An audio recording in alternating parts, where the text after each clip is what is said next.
I'll speak up. Good. Today, Mary Beall, our moderator, is going to talk with us about the year, which has been a really interesting one with lots of changes. We'll talk about where we've been and where we're going. Thank you. I don't think I need this, do I? Okay. First of all, before I even start, my kids didn't even tell me they were coming. One daughter is late, but this is my little baby girl who's going to be 44 next week.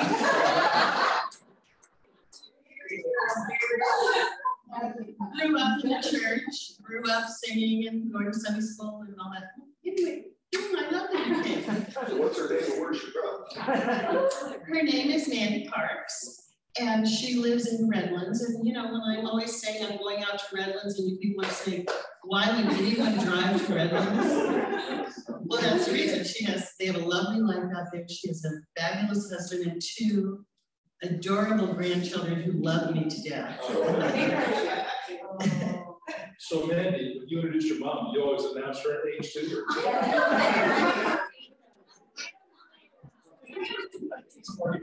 Yeah. I was a child when she was born. Anyway, good morning. It's a pleasure to be here. Thank you for inviting me. And I have to say, I am kind of nervous, but So are we. I'm kind of glad it's a small group. I've had a long association with Manhattan Beach Community Church. As a child, I attended the church on 9th and Highland. And then our family moved over here to this present location when the church moved in 1958. So the family started attending here. My brothers and I grew up in the church, as did my children. I'm telling you all this because up until 3 years ago, I didn't even know what it took to make a church be prosperous and a wonderful place to come and all those things. I came to church, I sat and listened to the worship service and enjoyed it, had coffee, and my children ate a lot of donuts, then went home and never given it another thought. Like I said, I had no idea what the effort it took. Now you know too much. You can say that again. Watch out. My dear friend Judy Catley always says she leads a life of gratitude. And I believe that you could say the same thing about me. When I was asked to join the moderator team, the first thing I thought of was, what a great opportunity to give back for what a blessed life I've had. Are there any former moderators in the room who'd like to stand? Stand up. Let's give them a little hug. Stand up here.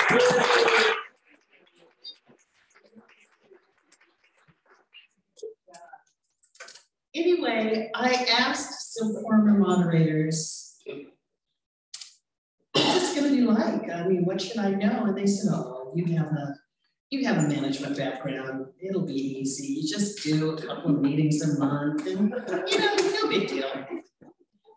I found this not to be true. Yeah, I think you were one of them. As you know, okay, now you start crying. I can't believe you guys did this. This is my older daughter. I won't tell her age. Lynn, raise your hand. And my oldest grandchild, Olivia. Oh.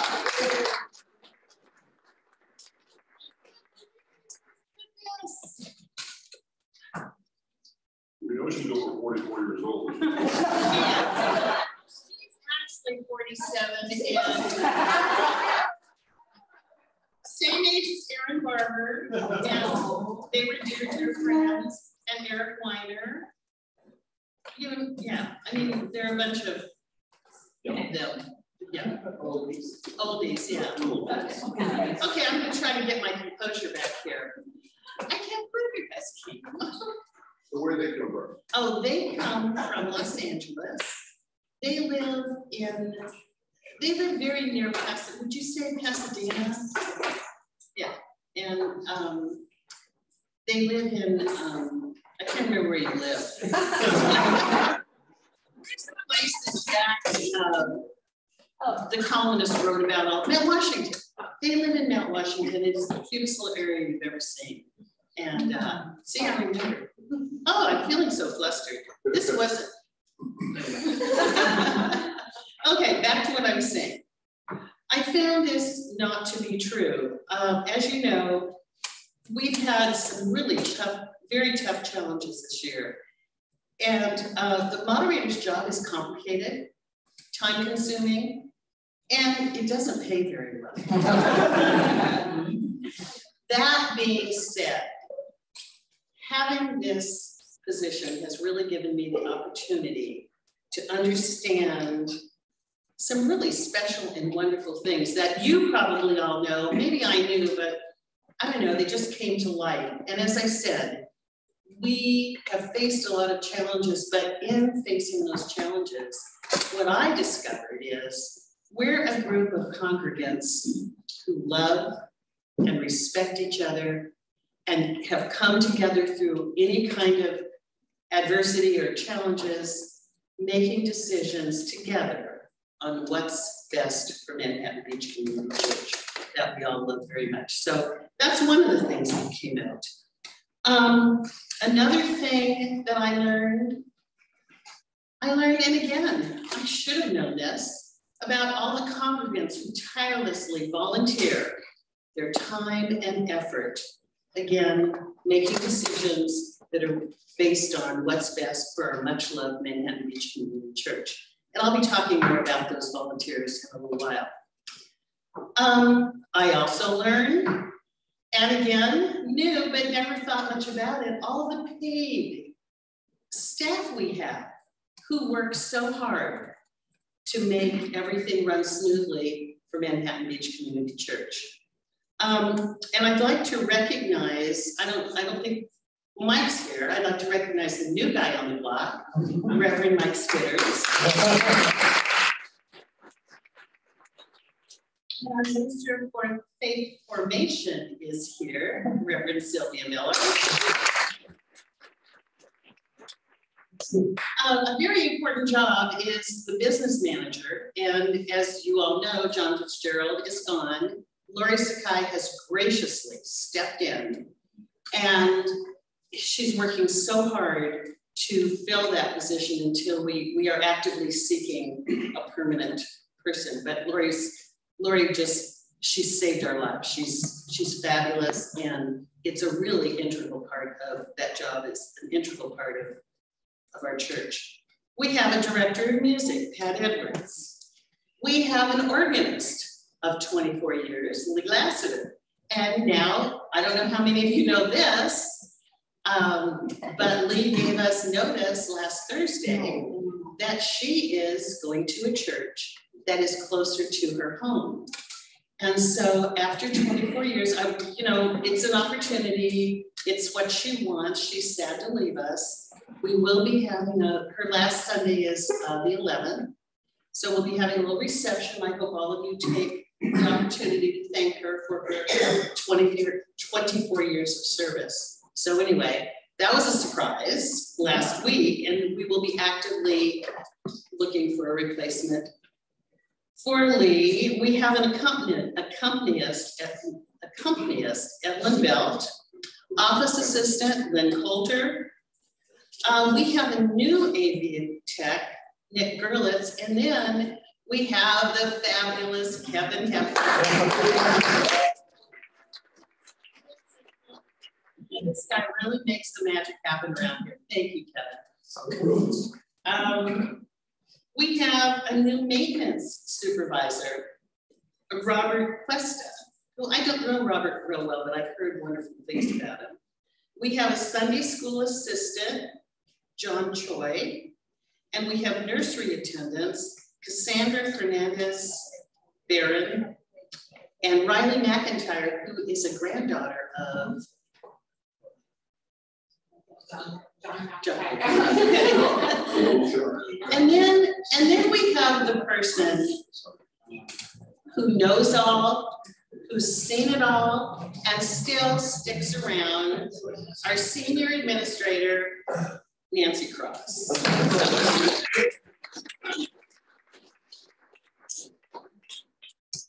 So anyway, again, all of those hardworking people perform their duties based on what's best for our much loved Manhattan Beach Community Church.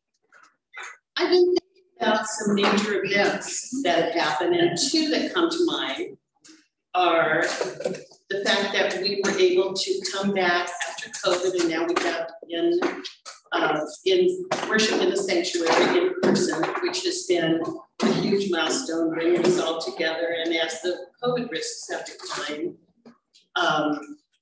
that's been really big for our fellowship. And so to me, that was probably our major event of my time here. And then the second, well, I guess just as important, is we hired Reverend Mike Spitters. We have a new minister. So that was awesome. And at this time, I'd like to recognize the search committee who worked tirelessly. They were led by co-chairs Craig Torrey and Jim Gosweiler. Other members were Frank Hansel, Bill Ryan, Pam Condi, Rachel Humphrey, Arita Wong, Anne Marie Saunders, and this was her third time around. She was on the committees for 3 search committees for the senior ministers. So Anne Marie, she helped pick John Calhoun. Another important committee member was Lance Oni. Thank you, Lance. And I wanted to say that this committee met for 15 months. And before they could even look at selecting minister, they had to rewrite the church profile. And then they selected the minister, and then there was an additional 3 months that some of them had to work on housing, contract issues. So it went for a total of about 18 months. So, oh, there's Frank. Who else? Is there anybody else here? Frank? Oh, and Arita. Stand up, you guys. Give them a big hand.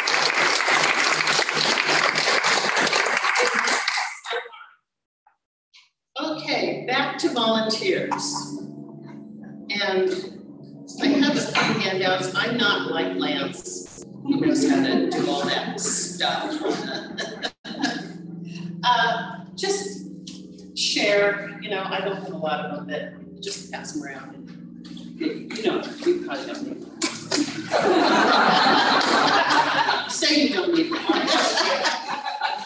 Share. There are a few extra. Oh, that's so much. Thank you, Kevin. That's so much good.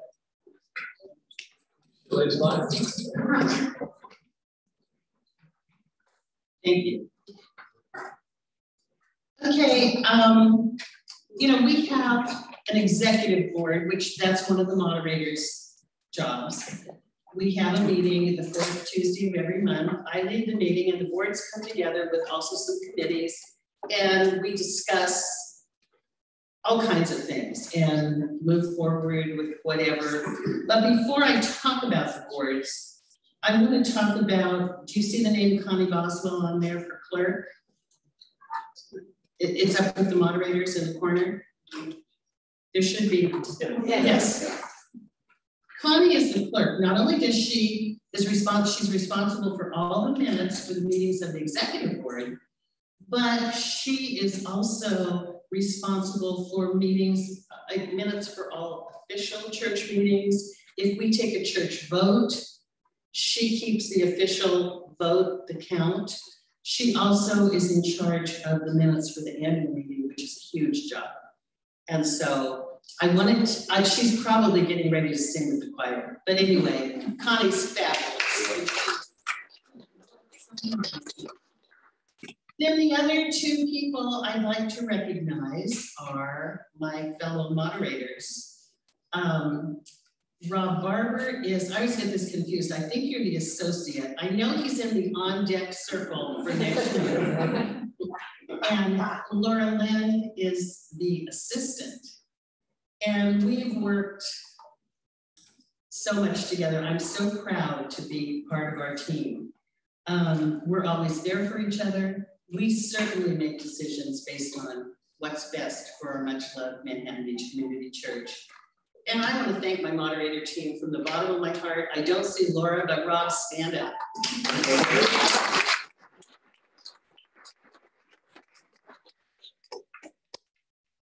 Okay, like I said, in an effort to make sure that you don't have to just listen to me, I've asked some other people to participate. And one of the first people to participate will be Sylvia. And what we did this year, we joined Christian Education and Youth. It just made sense. And Sylvia, being our Minister of Faith Formation, is the person who is kind of the fearless leader. So Sylvia. I wouldn't say fearless.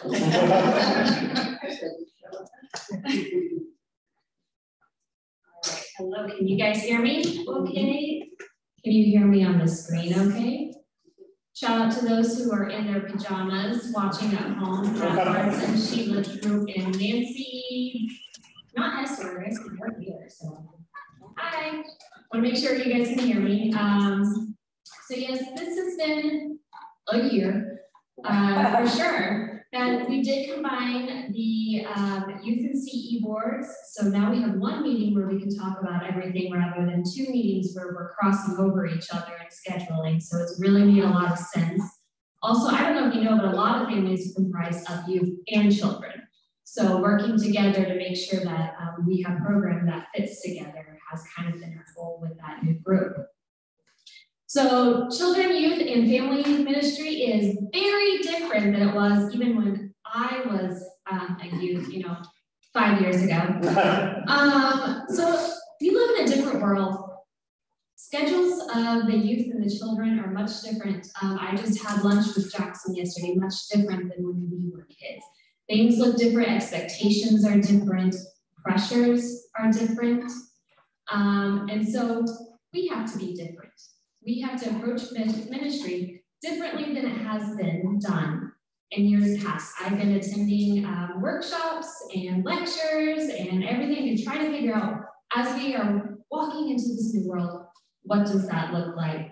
And the biggest things that I've come out of those workshops, those lectures, those conversations are, we need relationships, and we need relationships. Right? And that doesn't mean relationships between just the youth, between just the children. We need connections to the entire church. I have said this a million times, and I will say it a million more. What determines if a youth comes back to church are the relationships they have built outside of the ministerial staff. It is the relationships they build inside the church. And I can tell you from my point of view, that's exactly, I can tell you that the people who I called grandma, who weren't my grandma for my church, I can tell you the people who paid for me to go to acting classes when they found out I like to talk in front of people, those are the people, those are the reasons I sought out church in times of need. And so that is the goal of our program. We are looking to make sure we are meeting the needs of our family and youth.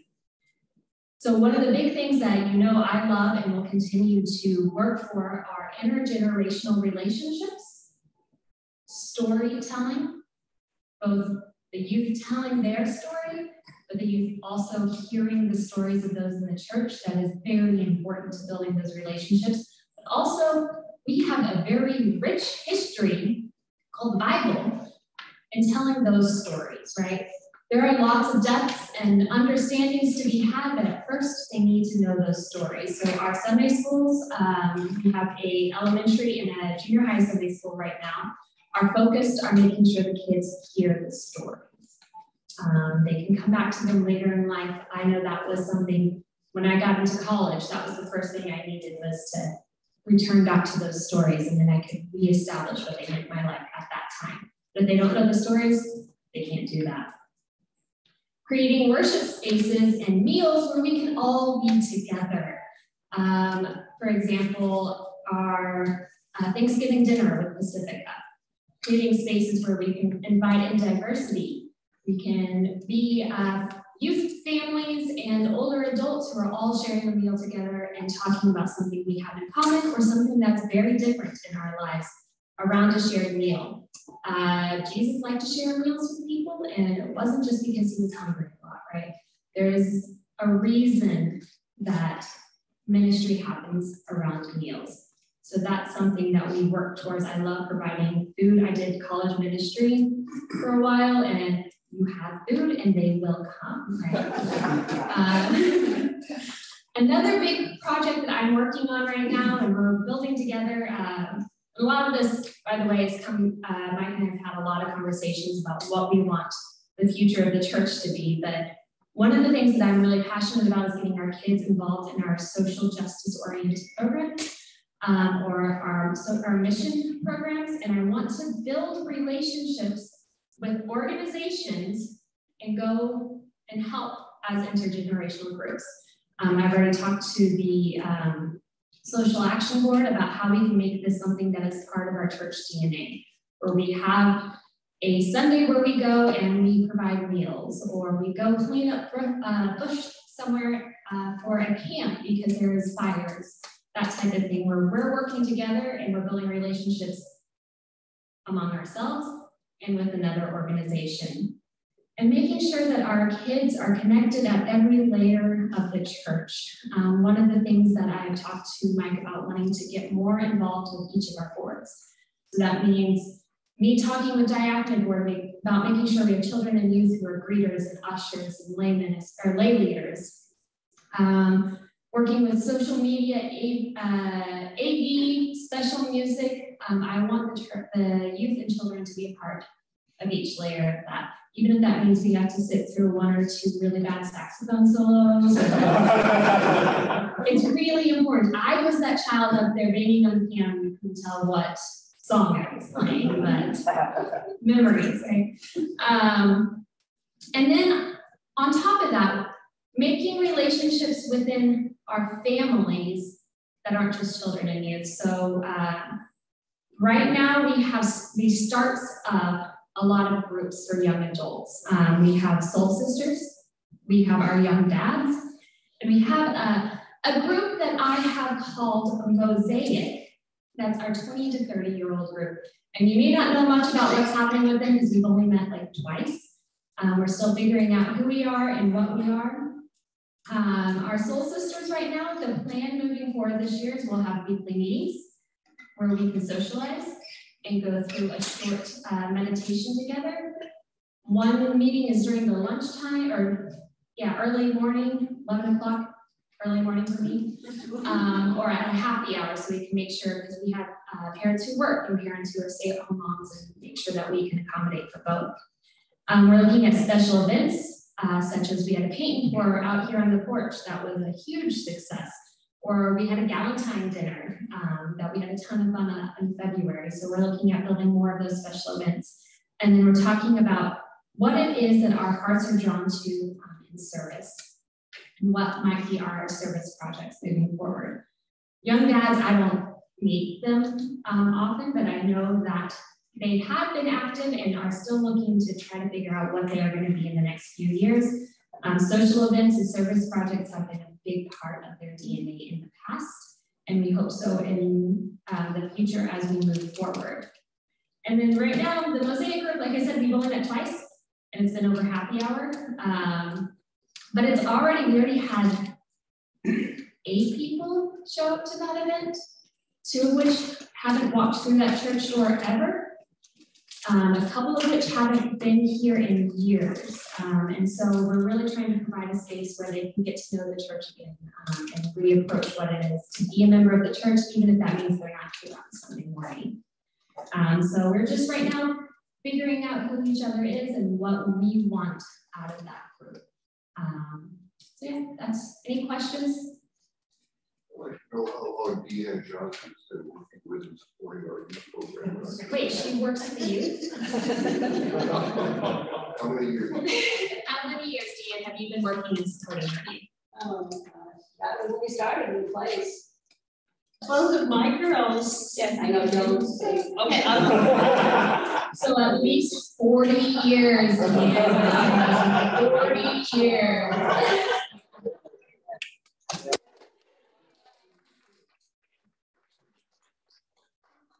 That was wonderful. I wish I asked her to come now so she could prepare, for the service. But I wish I'd asked her to come last because I hate following her.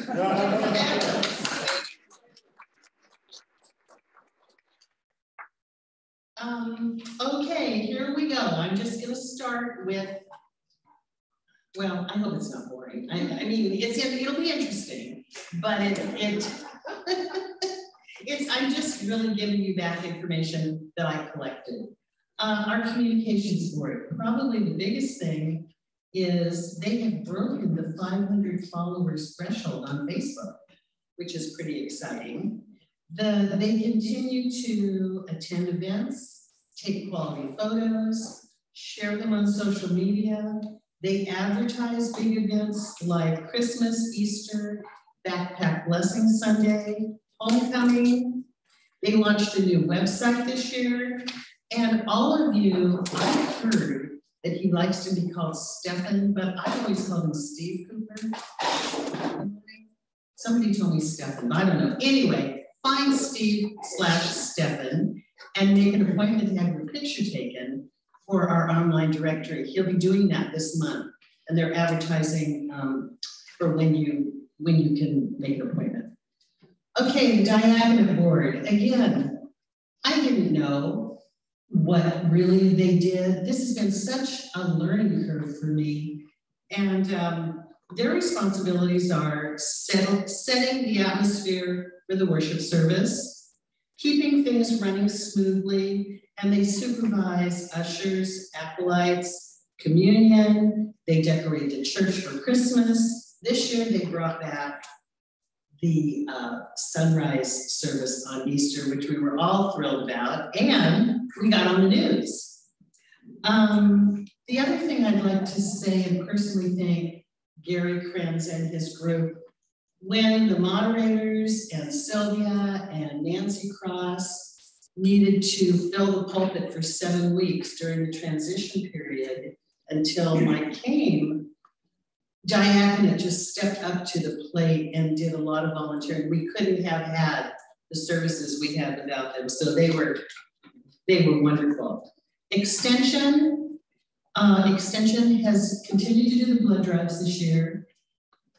One of the things in the future for them is they're planning on providing parent education opportunities. They have revived the welcome table and organized that out in front of the church in the mornings. And then I don't see a lot of people here. I hope it's not because I was speaking. I hope it was because of the heat. But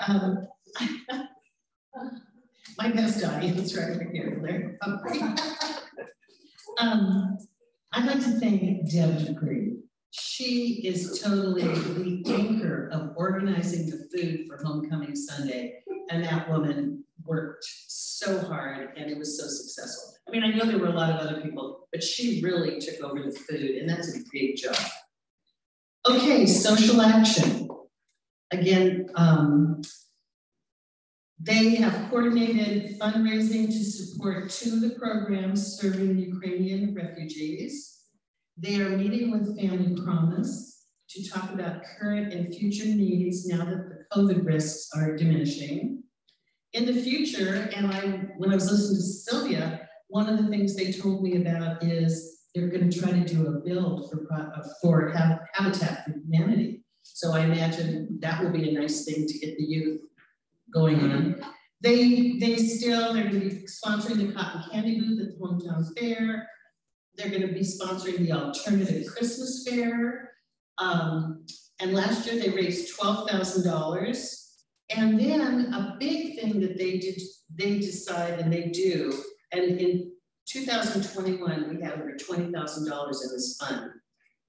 They decide how funds are budgeted for Manhattan Beach Community Church, or how budgeted funds will be donated to local and national charitable and justice nonprofit organizations. I want to get that right, Rich.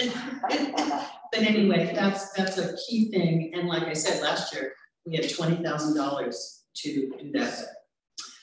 Okay, Theater and Cultural Arts Board, I put together, they did in the spring an afternoon of poetry in the sanctuary, and I believe they read some of the readings from Ray Lambert then. Theater Board did Adam and Eve this summer in July. They're going to do My Three Angels. It opens the 30th of September.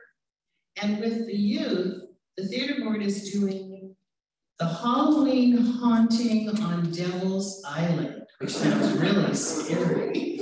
And that'll be on October 22nd. And then on the 10th of December, again with the youth, they're doing the second annual Christmas show. And in the spring of 2023, they're going to be doing Neil Simon's comedy Little Me. So they, as usual, the Theater Board has tons of stuff that they're doing. Okay, here we go, Operations Board. I had, in the spirit of not having you just listen to me, Carolyn Lesserman was going to come and speak about the Operations Board, which meets separately from the other boards. Carolyn is the chair, and they meet the third Tuesday of the month. Well, last night about 9 o'clock, I heard from Carolyn, she was playing pickleball, and she fell, and she doesn't know if it's broken or sprained, so she was heading over to the ER. And so she sent me some notes. I know, I'm going to check on her later today. So she sent me some notes that I'm basically going to just read. And it's her birthday. And I thought, I was already planning, we were all going to sing happy birthday to her. And you know how she is, she would have hated it. So she's so reserved. So, but we were already planning. So maybe she fell on purpose. I don't know. Anyway, Operations Board. There are 4 main areas of responsibility for the Operations Board. They do facilities. There's a facilities committee, and they oversee the maintenance and operation of the church property, and then our property, the Christian Education Building that we leased to Montessori, and then the manse, which is not in service now, but soon will be, as we will learn from another person. Okay, there's a stewardship committee underneath the Operations Board. And they run the yearly pledge campaign. And as I'm learning, and I know you all know this already, pledging is the single most important clear dollar amount that we need to have in order to set up our budget for the following year. Then we have the Finance Committee, which is part of the Operations Board. And they help to create the yearly budget, and they support the business manager in whatever way they can. And then we have the Personnel Committee, and I see a viable member right there. And they assist in the hiring process, performance reviews, and the writing of job descriptions. So we are actively seeking the business manager now, and then as of last Thursday, we've been talking about posting for the organist. Pat Martinson's online, so she's the other personnel person. And she's online. Oh, Pat Martinson, if I knew that, I played golf with her. Okay. Now, I'd like to introduce someone who's going to, what? Oh. One of the hardest working jobs and persons in the church this last year has been Carolyn. Absolutely. And everything, I'm amazed at what she's been doing. Well, ask Mike Spitters what I said to him. We were meeting. You want to tell him? I said he hadn't met, I think he hadn't met Carolyn yet, or we were going to meet with Carolyn. And I said, Mike, Carolyn Lesserman is worth 3 of me and 3 of you. That's right. 4. And then I said, maybe 4 of you. And she is, she's just fabulous. Anyway, another fabulous person, since I just gave the ops report, is going to follow up. And this is a guy who never says no to a volunteer opportunity. And that's true. He never does. Larry Humphrey, get up here. He's gonna talk about facilities and work. So don't mess up any windows.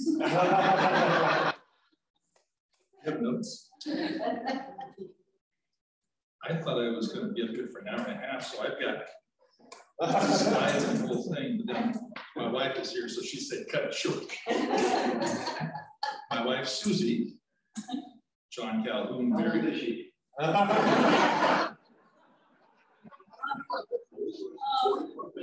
She just had a birthday, but I'm not going to say.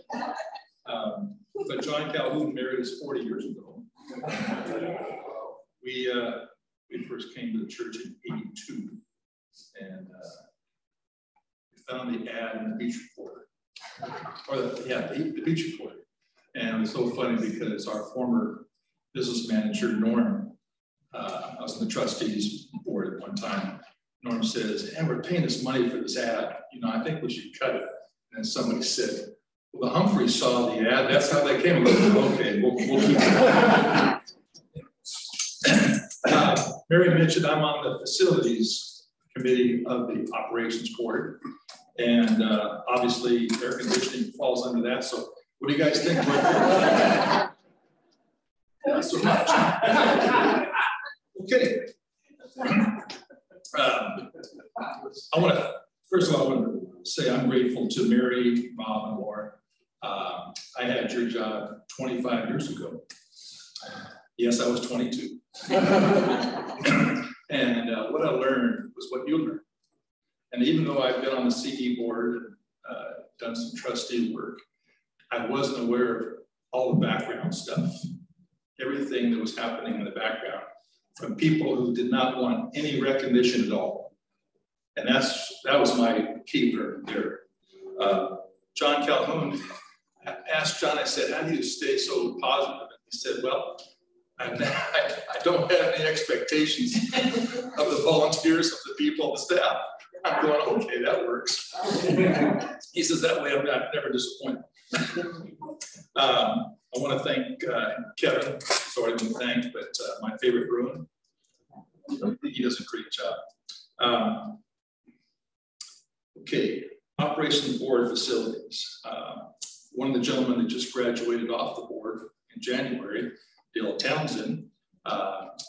Dale was very instrumental in getting me started on the ops board and facilities. And John Mack and myself are on it, the committee now. The fireside room upgrade, John Mack chaired that upgrade, did a wonderful job. We're now looking at long-term needs. So John and I had contractors come out. So what we're doing is we're trying to plan, interesting concept, our expenses long-term. So we do have air conditioning on the campus. It's over next door. The classrooms next door at the Montessori facility, they have air conditioning. So if you look up there, there's air conditioning units up there. And they need maintenance, and roofs need maintenance, and electrical, plumbing. So we're taking a look at a long term. So, there's going to be surprises that come up, but we want to plan for it and have the dollars there long term for those things. Carolyn asked me, you mentioned Carolyn, she was nice enough to say, Mary Beall approached me, Larry, and said we might want to take a look at the storage units in the church and inventory them. And she says, since you're on the facilities committee, I think it would fall to you. So I want to thank Carolyn, Mary. I thought this will be an easy task. So I started taking a look at all the storage units in the church. And then, interesting, about 2 weeks later, this letter appears, and it's a fire marshal inspection report that had been around for 6 months. And it had 14 failures on it. And it just kind of coincided with the guy who was in charge of looking at storage units. So I wanted to scramble and make sure we got on it, because one of the guys in the Wednesday morning work group said, I have a business. And he said, if they have to come out a third time, they'd already been out twice to re-inspect. it's going to cost a lot of money. He said they don't come out for free. So I'm scrambling. And so we started taking a look at all the areas of the church, and especially the 14 units that the fire marshal had found. We failed. One of them was the assembly hall up above. There's a storage unit up there. And we had things piled on top and piled in the aisles and piled everywhere. And for some reason, the fire marshal didn't like that. So I gathered leaders from all the groups in the church. And then I asked Jim Beall if he would handle one person. That's Pat Edwards. You know, hi, Pat. So I knew Pat had a lot of stuff around. So Pat came by one day and helped me sort some things out. Luckily, she had to go to a soccer game to go pick up a grandkid. I said, Pat, before you leave, what do you want out of the storage unit? What do you have to have? She says, oh, well, the nutcracker and that wooden donkey and that bed. And she goes, Larry, I gotta go. And I said, okay. She left the campus. I said, guys, everything else out. We purchased a dumping bin, 20-foot dumping bin, and we filled the whole thing. Wow. A lot of stuff. But I want to thank all the groups in the church. We got it done. We cleared all 14 failures. I called the fire marshal. She came back out for an inspection. She was more than impressed from everybody's work. She walked into the storage unit. How come they walk out during the street? I guess. Anyway, she walked in, and the first thing out of her mouth was, wow. Okay, she said, you guys are taking this seriously. So it's not just me, I just coordinated, but a lot of work went into it. So we're going to stay on top of it. She's going to come out in December for the annual inspection, and I anticipate 0 failures because everybody's on top of it now. Theater group was more than cooperative.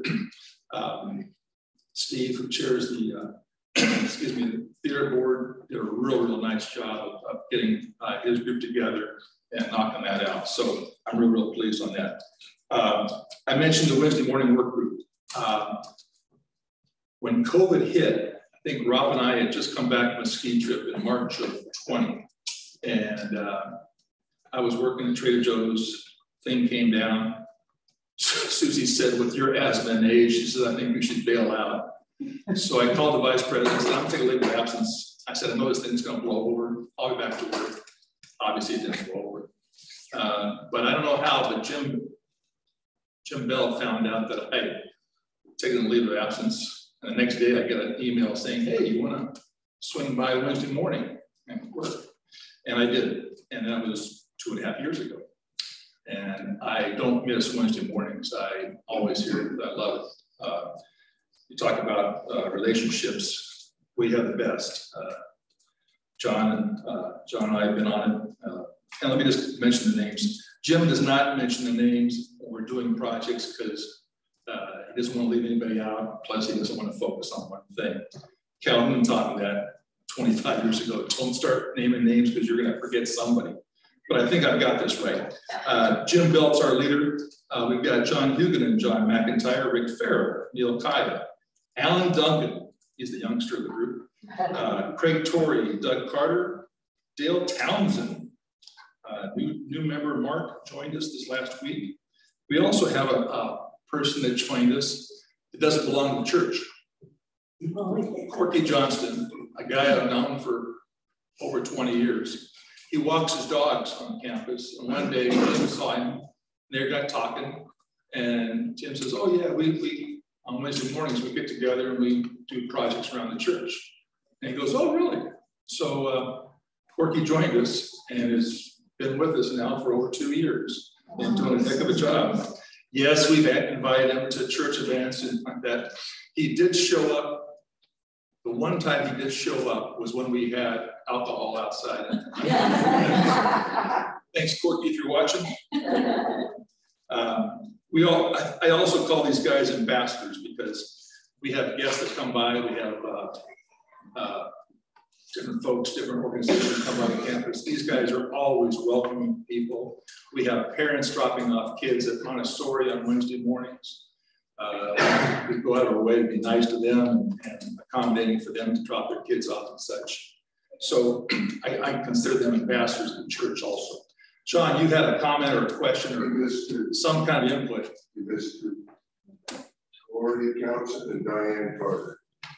Okay. I didn't miss two, John, because I was just going to get to that. I expected that from Susie, John. Not you.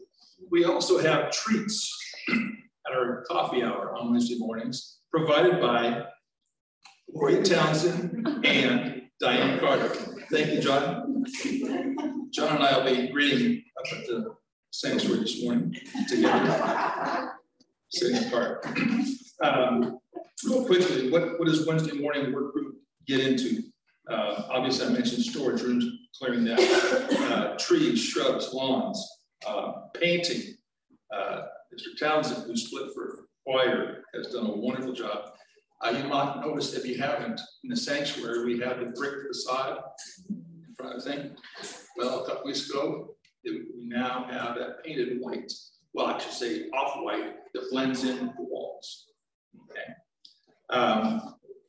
Parking lots. Parking lots are expensive to recover all the time. So the Wednesday morning work group has patched, and we've gone through hundreds of bags of concrete and a lot of work in the sun, patching to save money. How do we get started on this thing?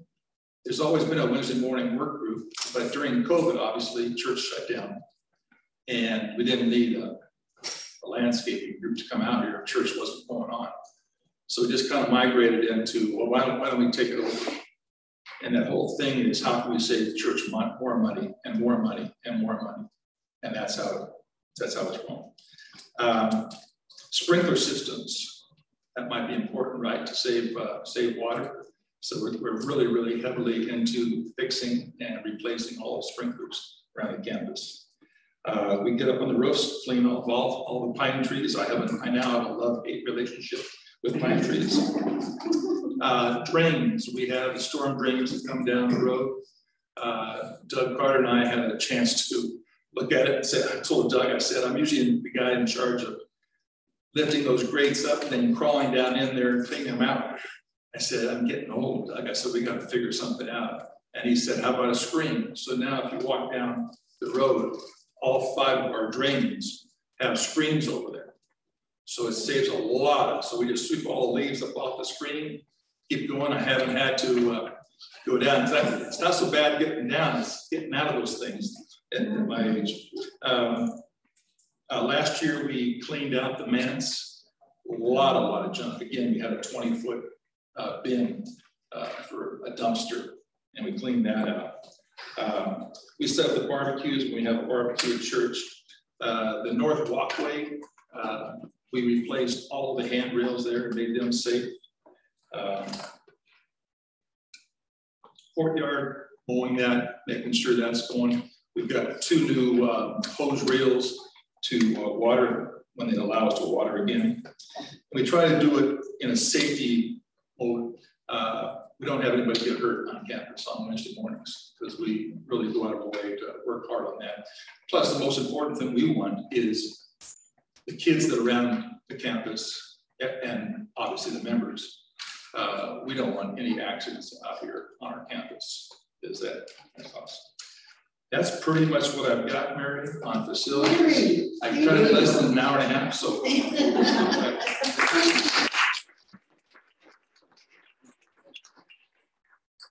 Another Wednesday work. They're every Wednesday working about an hour, 5 members. One of them is here. Barbara, what do you guys do? You put together the preview. So we mailed all of our members every Wednesday. Thank you. I just feel like, that's such an area that people I don't think realize how much is involved and how much money you save us. I'm going to quickly run through the because I see we're getting to a time crunch here.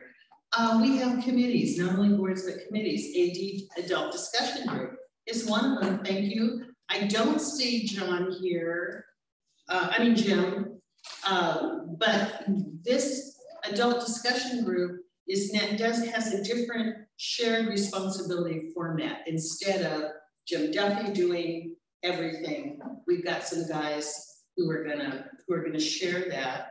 And I wanted to thank him and give him a round of applause, but he's not here, so but we all know how much we appreciate his years of planning and organization. The choir just had to leave because they're performing and no one wants to get on the bad side of Pat by being late. So, the choir is back. They sang Holy Thursday, in addition every Sunday, Palm Sunday, Easter Sunday, Homecoming. They sang at the memorial for Carol Huguenin and for Ray Lambert. They hosted a reception for BJ, a fiesta, live mariachis, Mexican food, and adult beverages, which were really a hit. The choir is very excited about Reverend Spitters, who loves to sing. He's part of the choir, and I heard he gives a great barbecue. Briefly, the Counseling Center. I just wanted to remind all of you who don't know, I know you know we have it, but Manhattan Beach Community Church provides low-fee counseling for children, teens, individual adults, couples, and families. We have 4 to 6 associate marriage and family counselors. And then we have a supervisor, Jeannie Beaumont, who's probably most of you know, who's a licensed family marriage therapist. They have various times through the year, a 6-week online senior art group. On the 13th of August, they had an art therapy workshop, try to rush. And then they are financially supported by Manhattan Beach Community Church, client payments, and a grant from the Beach Cities Health District. The Mariners came roaring back, as the Mariners always do. They were skippered by Susie and Rick Farrell. They had a variety of activities, a ton. They're still gonna do the Peppermilly booth. They had all kinds of activities. They had a car rally. And then one of the things that they told me about that I didn't realize they did is a secret Santa stuffed stocking for shut-ins. I dare you to say that. But anyway, and then they're going to be having a Mardi Gras themed year in review. They have donated to Finding Hope Africa and the Ukraine Relief Fund. Non-Mariners are always welcome, and they want you to know that the Mariners are still roaring. Shipmates are meeting in the afternoons, usually on Sunday. They're still doing lots of activities and having opportunities for fellowship. I know they recently viewed Hamilton together, and then they all went out to Scotty's for dinner afterwards. So they're up and running. Women's Fellowship. It's an organization for all women in the church, and they have 2 main purposes: fostering social opportunities and providing benevolences. They foster social opportunities with their circles, their luncheons, their church-wide events, book club. They provide benevolences through 2 major fundraisers, Fall Bazaar, Spring Tea, and as far as I know, that's all still going to be happening this year. And they provide emotional support with the prayer chain. They're a busy group, and they're continuing to add events. Okay, budget, and I'm almost through. Okay, Jim Gosweiler and Sherry Brand, who are on the ops board in the budget committee, they gave me some input, and there was some input from Lori Sakai too.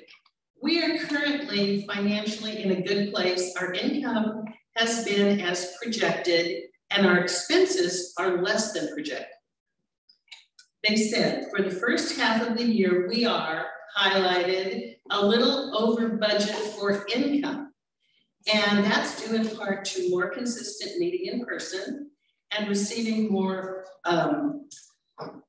loose offerings than expected. And then the other thing they said, we are, highlight, low budget in expenses, thanks to efforts by the fabulous Wednesday work crew.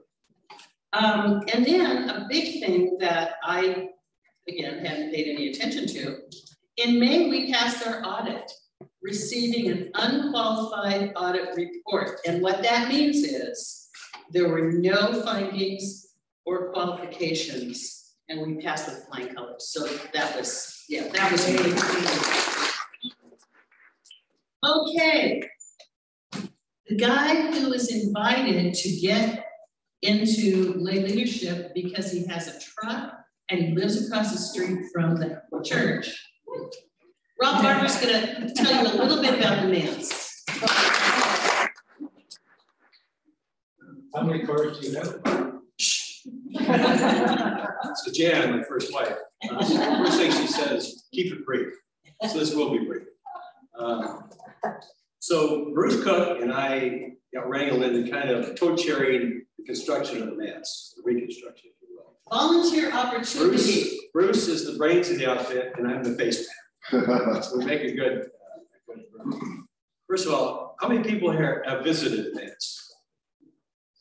Does it count? How many people here know what a manse is? How many people can spell manse? All right, so we've owned the manse, which houses the minister, his family, his families, for many, many years. John Calhoun lived there for 40 years. And I guess I should go right to the picture. You're all gonna have to turn around and see this. This is the manse, this is the front. This is where we're at today. We've totally changed the front around. Front door was that window on the right. That used to be the entrance. So we built the big facade above it, several doors in the middle. It's totally changed the look of the house. And what you can't see is a second story behind there. It's kind of neat from the street. You can't see the second story, but we have, it's a huge house. Go ahead, Kevin. What we did in the living room is we took out the living room wall, which is almost clear across there, opened it up. So now the kitchen, eating area, and living area is one large area. And that's going to be fabulous. The manse, we're projected to be done in December. We think we're going to make it. We got a budget of $450,000, which we're really, really trying to keep down. Bruce's job is to say no, by the way. What if we did this? No. I think if we no. So anyway, we get closer, maybe we'll have a little better idea where we're at. But we're trying to keep it within the budget. Met Mike over there yesterday. It's really interesting. He has some concerns about the backyard and this and that. And kept saying, well, what about washer dryer over here? What about this? He kept talking about the backyard. He said, well, what's the deal? He says, I plan on having lots and lots of parties. I want to know where people are going to sit, where they can stand, where you're going to party, all that stuff. So anyway, the manse is coming along. We're within budget. We have a great contractor. We were held up months and months and months by the city, unfortunately, over permits. Not our fault. The city's bureaucratic wonderfulness. Anyway, we're back on. Things happen really fast. Since that picture was taken a week ago, the roof's on now. All the shakes are on. We're talking about drywall inside, stucco outside. House has all new electrical, all new plumbing, all new sewer, all new heater ducts. Everything is new, except some of the old stuff. Anyway, that's about it.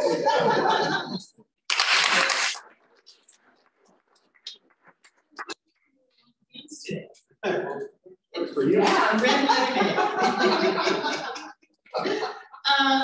okay, I did a little reflecting, and like I've said several times, this has been a challenging year. And one of the sadder things we did, we mourned the passing of Ray Lambert and John Calhoun. By the way, his memorial will be on the 15th, the 15th of October, details to follow. But if there were ever two people who made a great impact on Manhattan Beach Community Church, and they will never be forgotten. So been thinking about those guys. And then I just briefly want to say, I've been thinking also about goals, the future. We have some really exciting times ahead. Reverend Mike Spitters is prepared to lead us on this exciting journey. We need to think about where are we going and how are we going to get there? Always keeping in mind our strengths, financial and operational health, our shared vision, and our plans for growth. I know we will be successful on our shared journey because we love and respect each other, and we are committed as a church to make decisions that are always based on what's best for our much loved Manhattan Beach Community Church. Thank you.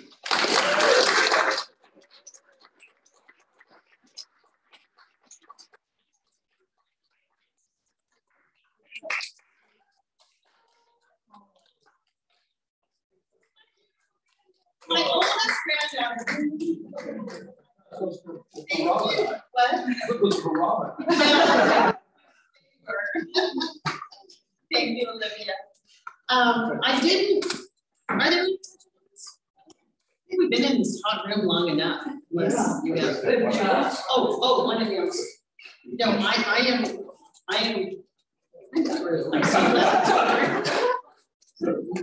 want to say thank you, Mary, and all the co-presenters. I think this was really great and a lot more than I expected. Also, I wanted to just give a little plug for next week's ADG. We're going to have Allie McFarlane, who's presented before to us about personal finance, wealth management. And she's going to team with Angela Klenk, who is an attorney who works in estate and probate areas. And we're going to learn about preserving something of our assets for our children and various techniques that can be used to do this. And this sounds like it might be very interesting to a lot of us. So I hope people will show up. Rich, do you have a question? Excellent. Come on up. I will be here. The following week, we're going to have a beach fight day, which is going to be every morning, where I will be a hard-hitting interviewer with questions like where we were born and what kind of toothpaste we like to use. Kind of an annual thing, or a traditional thing on annual. I will interview Mike and she did fun and interesting. 2 weeks from today. By the way, you keep talking about how small it is. This is probably the largest meeting we've had.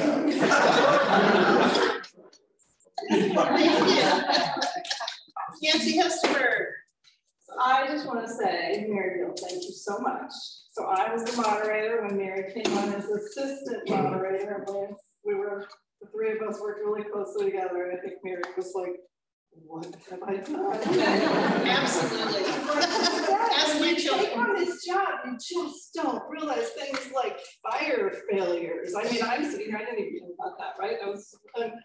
Every moderator, I think, thinks that their term is the hardest and the worst. But I've talked to John Hugan and I've talked to Larry. I've talked to lots of past moderators, and it's always, there's so much to do. It becomes almost, you can let it become a full-time job. And you have to maintain this balance. And Mary has told me many times, like, family is my #1 priority at all times. So you have to find that balance. And you've done an amazing job in what has been a very challenging year. I mean, we didn't get into that because we are such a bright future, new chapter for us. I'm so excited, and you and your leadership have gotten us here through a really rough year. So thank you.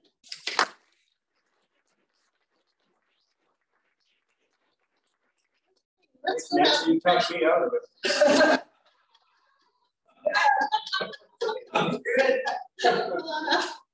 Okay, let's go out and fresh air. Yeah. And thank you all.